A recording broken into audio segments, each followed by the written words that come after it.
Hi, everybody. Welcome back. I have a very special guest today. This is Caroline, and I am very excited to get to chat with her and hear her story. I've just been so blessed to hear everybody's story, so I'm really excited to get to hear yours. And I will let you introduce yourself. Okay, great. Thank you for having me. My name is Caroline. I'm 20 years old. I'm from Boston, Mass. And should I go into my diagnosis story? Yeah, sure. Okay. I was diagnosed when I was 2.5 in June of 2002, and I was having frequent ear infections, sinus infections, I think even like cold and strep throat. And I was very lucky. I had an amazing ENT who advocated for me, and he reached out to my pediatrician, who was also amazing. He was married to a geneticist, so he picked up on um, I have a high arched palate, and I used to have like this fold in my face. And so that was one of the things he picked up on as well. So I was then sent to genetic testing, and I found out that I have Turner syndrome. Wow. That is very cool that he was married to a geneticist, so he must have had just a wealth of knowledge there to pull from. Yeah, he's amazing. I was diagnosed with psoriatic arthritis when I was 14, and I went my doctor's office was a clinic. So I went to the clinic and I saw a different doctor. And she didn't pick up on arthritis at first, but I went back a couple of months later because I had a swollen knee, and he picked up on it right away. He's like, I see there's a history of arthritis in your family. And so I was very lucky to have him in my life. That's awesome. So, were you, when you were diagnosed, were you classic or mosaic? Mosaic. Okay. Okay. So, wow, two. So, did you go through any growth hormone treatments? I did. So I went through a few different endocrinologists, but my first one didn't want to start me on growth hormone at first because both of my parents are really tall. My mom's like 5'11", my dad's 6'4", and now I have two brothers that are 6'5". So she's like, she's gonna be tall. She doesn't need anything. And my parents, again, I'm very lucky to have all these people in my life. My mom's a nurse, so she's like, that just doesn't sound right. So we got a second opinion, and I started when I was 8 years old. Okay. So, what was that like? Did you ever do the shots yourself? Yeah, so at first, one of the things that was holding us back from starting the shots was I was really nervous that it would hurt because I was like 7. Hmm. But I remember going into the hospital just for training and how to do the shot, and I was so relieved that it didn't hurt. And then I started doing them by myself probably around the time I was like 12, a few years into it. But yeah, Okay. So, how long were you on the growth hormones? probably around 16, I Okay. believe. Okay. So, what would you say is the biggest way that Turner syndrome has impacted your life? Ooh. Um, I think just the mental aspect of it all. It's been quite the journey trying to accept who I am. There's always the question of who would I be without Turner syndrome. And as I've gotten older, I've realized that I'm glad that I have Turner syndrome because I've met some incredible people along the way. And I went to a summer camp and I met some amazing people through that, and they're my best friends. So that's something I'm really thankful for. And then also, I'm interested in healthcare, and I feel like I would be a better healthcare professional because of the empathy that I've learned to have through my condition as well. So, yeah. That's awesome. So was it a summer camp specifically for girls with Turners? Yes, it was. That's amazing. What was it called? So I went to two different ones. They were both in Boston, just because it was closer to my house. One of them is called the National Turner Syndrome Camp, and now I believe it's in LA. And the one that I went to for a few years was called the Boston International Turner Syndrome Summit. So they're both great. That's awesome. So how many times did you go? I think 3 years total. Okay. Is there an age range you have to be? Yeah, I think it's for teenagers, which I think is great. It's 13 through 19. Okay. That's awesome. I work at a camp, so I can really appreciate how that would feel if it was a camp specifically for girls with Turners. That's awesome.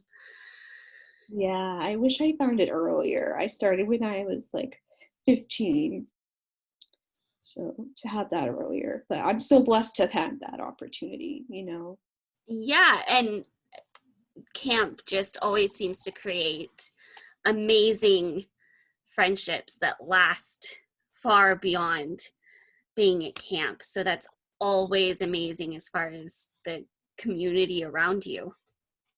Yeah, I love summer camp. I worked at a summer camp too, so I love just like the environment. But my community is really amazing. It's really not a camp though, in a way. Like when you're going to these programs, like you're really entering into a community. Like we all talk like throughout the whole year.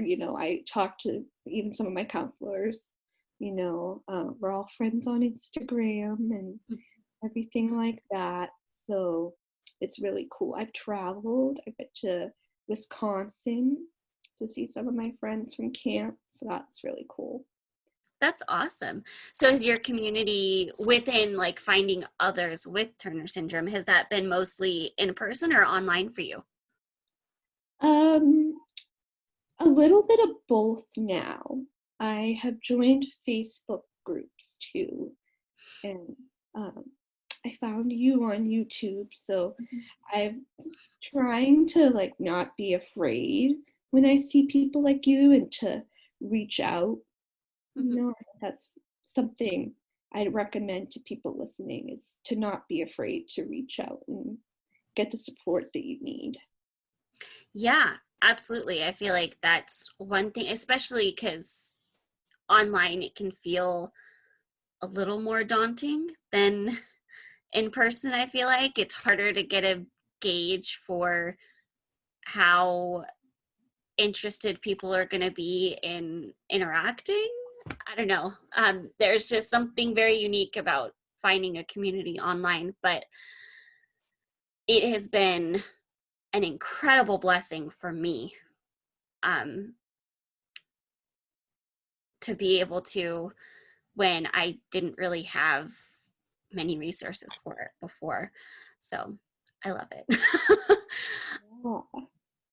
Did And you did you have some of that starting from pretty young, or was that as you got older?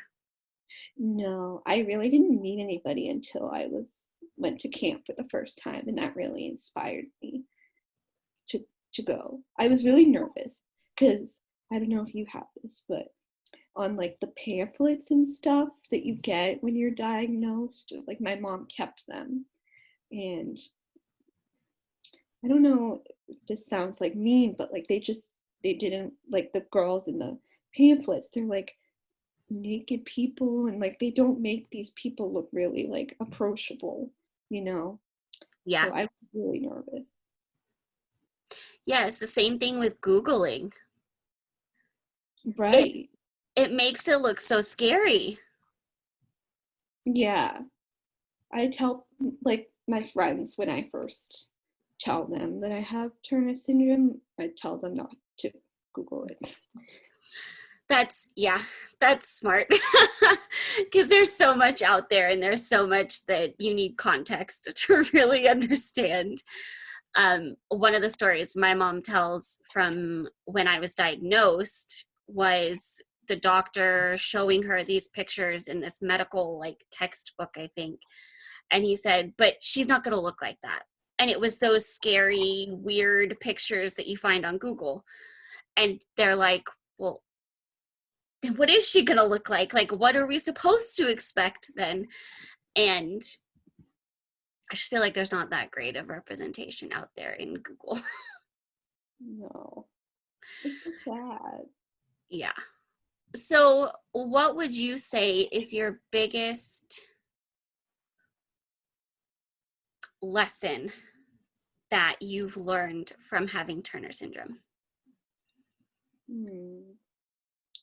I think I'm still learning it, but advocating for myself with doctors is really what I've been working on. Like I mentioned with the whole arthritis, I I would say it was a pretty traumatic experience. I went for my yearly physical and I told the doctor I'd been having knee pain for months. And she didn't even really look at my, she's like, I'll look at your knee during the physical exam. And my mom had left the room. And she's like, she didn't even really look at it.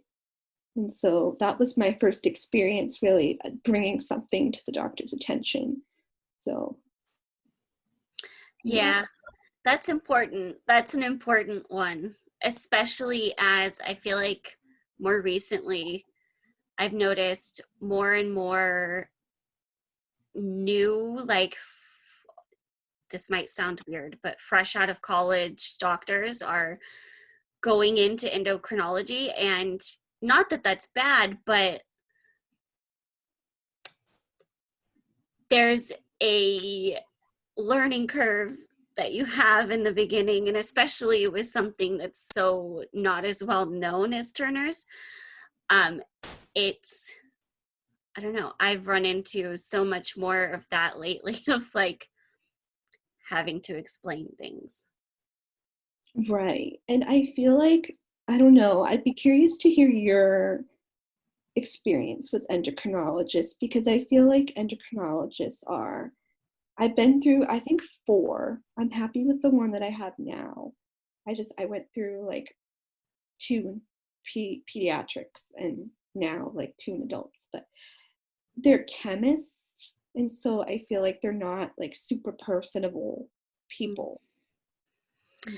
Yeah, it's definitely a very particular specialty.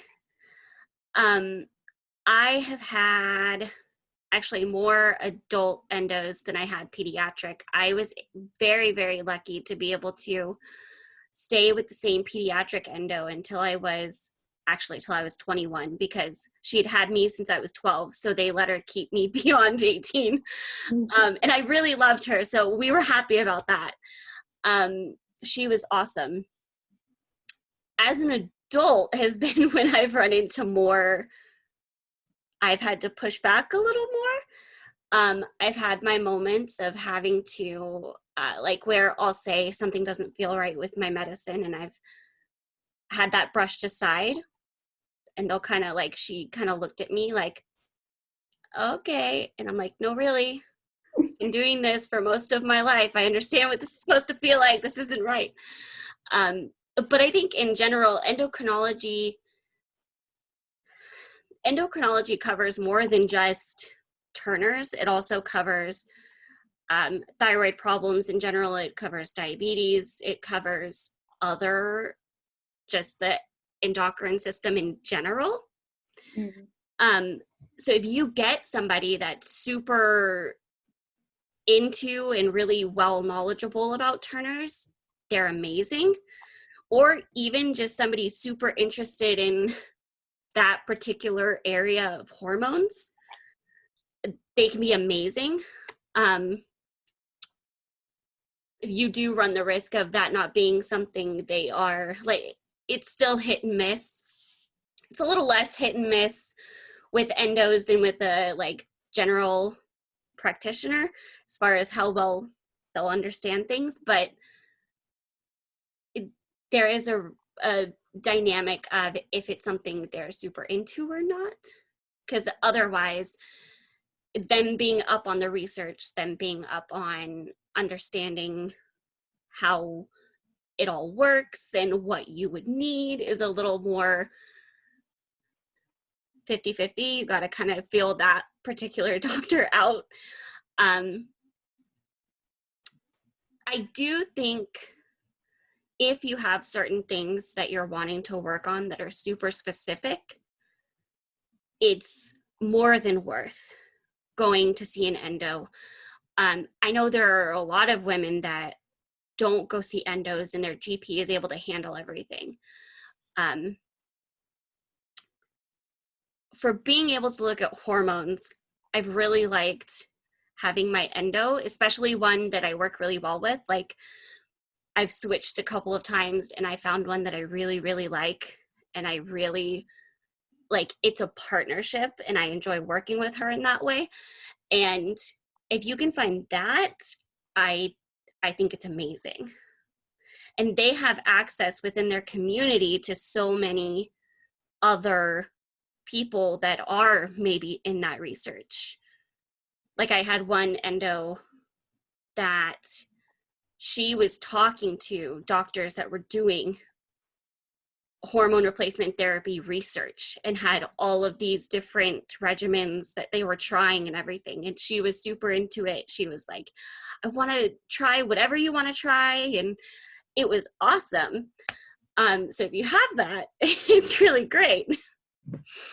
I do think you are right. They are more focused on the science rather than a relationship sometimes, depending on who the doctor is.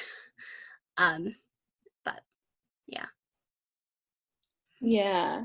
And I think Turner syndrome too, endocrinology, if you have one, is such an important doctor for Turner syndrome patients. And there aren't many other doctors that they would see that would necessarily address like all of the aspects of Turner syndrome or necessarily understand the condition of Turner syndrome. And so I'm also like really into advocating for mental health care too. And I just have been thinking about it a lot recently. And I realized in the 20 years that I've had of being a patient and my doctors knowing all my medical history, I've never been asked, mentally, how are you coping with things? I've had to advocate for myself on my own to get the help that I need mentally, which is really rough because you wouldn't necessarily want to ask for help, Yeah, absolutely. I think mental health in general is a hugely underestimated aspect of our health. And I think even in Turner's, it's the school side of things they look at. It's the learning side of things instead of the learning emotional tools for how to navigate all of that. And I completely agree. That's why I really like when insurance covers mental health, because I think it's super important. Yeah. Yeah. I'm a public health major. And so just like learning all the ins and outs of insurance companies too, it's so interesting. And yet at the same time, so frustrating because a lot of them are just not good. Like they're like the United States medical system is just trying to make money compared to like other countries like Canada and stuff. So it's been really interesting, like learning about like the different countries and how they go about things too. Have you seen a major difference in looking at how they function for how they might work for somebody with Turner syndrome? Well, I learned in a bunch of my classes that a lot of countries don't pretty much charge anything for going to the doctors. Granted, they pay a lot in taxes, but it would probably benefit people with Turner syndrome because they wouldn't have to pay for all of their co-pays and everything that they would need for the different specialties and everything, you know? Yeah, I've always found it a little scary navigating health insurance having Turner syndrome. I've been very lucky so far in my life, but that is definitely a very unique aspect of having it because you kind of you can't really go without it. Right. I know. I'm lucky I can stay on my parents' insurance till I'm 26. So, Yes, that was a huge blessing, and I am curious always what shifts in our healthcare system might look like for somebody with Turner's, but everything I hear sounds positive as far as keeping like coverage for pre-existing conditions and things like that. yeah, that's what I think I've learned too in my classes. They're trying to get better, you know, which is good. Yeah. So what made you interested in the medical industry? Was it having Turner syndrome? Did that play a part in it? Well, at first I wanted to be a nurse. My grandmother's a nurse, and then my mom became a nurse when I was around like 7 or 8. And so just, and then I have aunts and cousins, all of whom are nurses. So I went to college as a nursing major, and I realized that I don't think what I want to do is nursing. Just the I feel like I could make a better impact having more time with patients. So I'm a public health major and my minor is social work. So I'm not completely sure if that's what I want to do yet, but I have an interest in working with people who have not just Turner syndrome, but chronic illness as well, um, and helping them to cope with that. So really like looking at holistic care is like what I need. Just because I feel like doctors don't really touch upon it. It's all just so like looking at lab work and physical exams and things like that, you know? Yeah, that's awesome. And that really is hitting on the relationship part that you were talking about. Yeah. I mean, there's just so much help that people need in the healthcare system. Like they need so much more than just a doctor, you know? Yeah. There's just not enough time. There's not enough doctors and there's not enough time. So, Yeah. I feel like that's part of just in general, a lot of our systems are just overwhelmed. Not yeah. enough people, too many people needing help. Yeah. So, what would you say physically has been your biggest struggle with Turner's? Physically, Yes. um, well, I think my arthritis has been really hard to deal with, and I do correlate that with Turner syndrome because autoimmune stuff is more common. And I didn't even realize how much of a journey that I was going to be on when I was diagnosed because of my experience with Turner syndrome. I thought that it was just going to be, I take medicine and I'm going to feel better, but that's really not the case with arthritis. It's a moving target constantly. So that's been really difficult to manage. But I've been really working on like learning how to cope with my mental health because if I'm stressed, that's when my body tends to flare. And I'm working on eating healthier, as hard as that may be. But yeah. Yeah. Yeah, that's a tough one, especially when it's something, I don't know, there's something about it also coming from family background that it's like it hits you even harder. Yeah, I know. I've had a couple of things with me that I get from both, so it's kind of a toss up of whether I would have had it or not anyways. But um yeah, I always find those are the most interesting things I deal with. Mhm. Was there anything else like that that you also had in your family background? My thyroid, actually, I have hypothyroid. That's been pretty difficult as well. Fatigue is really hard to deal with too. I think joint pain, you could take some Tylenol, but arthritis and the Hashimoto's like combined just make me super tired, and there's not really anything you can take for that. Yeah, a lot of the autoimmune type stuff is, it really is just resting and giving it time.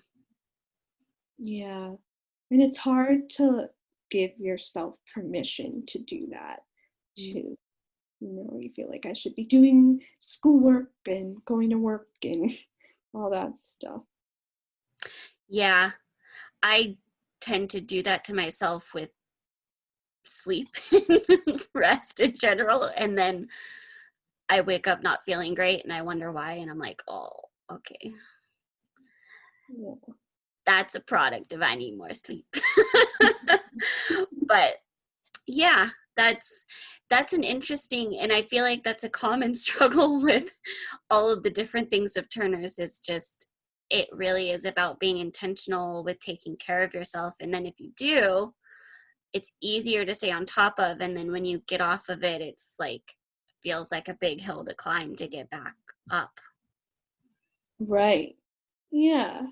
And I try to keep in mind too that, I might want to get work done, but if I don't get sleep, my work's not going to be done to the Yeah. best of my ability and that kind of thing. Yes, definitely. So for being diagnosed at 2, did you always know? Did your parents tell you from the very beginning? Pretty early. I don't think they told me at 2. Um, I think I remember I was very upset because I didn't want to go to the doctors and get my blood done. And they kind of like told me, my mom told me in sort of steps. So I was around 5, and she told me that that's the reason why I have hearing loss. And she told me that that's why I'm pretty short. And then from there, around like middle school, that's when I found out that I couldn't have children and that kind of thing. Like it's just, it makes sense. Like I think that's how it should be done. You wouldn't want to tell like a 5-year-old that they can't have children, but yeah. Yes. Yeah, that is really cool, kind of just layer by layer peeling it back, because it is a lot to handle. Yeah. It is a lot to accept too, I think. Yeah. I'm not completely there yet with everything, but I'm working on that every day too. Yeah, I feel like it's a journey rather than a destination with accepting, even, because so much of it can still be a what if. What if this changes? What if that happens? And just a level of needing to adapt your expectations so much that it's going to be a journey. I say that all the time about infertility, but really there's a whole lot that can apply to. Yeah.